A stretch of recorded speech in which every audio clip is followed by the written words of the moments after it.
औज़ुबिल्लाहि बिस्मिल्लाहिर्रहमानिर्रहीम। अल्लाहुम्मा सल्लि अला सय्यदना व मौलाना मुहम्मदिन व अला आलि मुहम्मदिन व बारिक वसल्लम। अस्सलामु अलैकुम। आज हम एक गंदम के खेत में मौजूद हैं।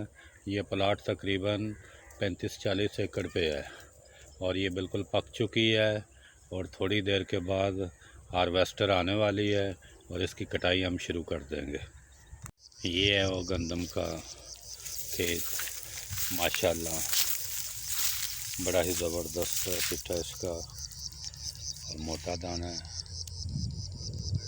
ये दरिया चिनाब के किनारे पे इसके साथ साथ है ये सारा।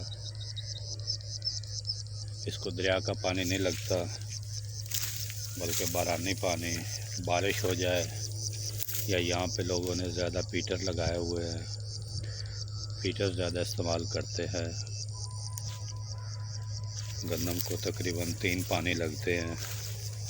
बारिशें ज़्यादा हो जाए तो पानी की ज़रूरत नहीं होती, नहीं तो यहाँ के लोग पीटर चलाकर अपनी फसल तैयार कर लेते हैं। दिसंबर जनवरी में इसकी काश्त होती है और ये 5वां महीना है। अब ये मुकम्मल पक चुकी है और इंशाअल्लाह थोड़ी देर के बाद इसकी कटाई शुरू हो जाएगी।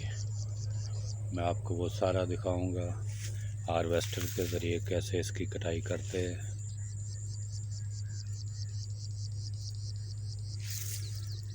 ये दरिया चिनाब हेड मुराला के किनारे पे है।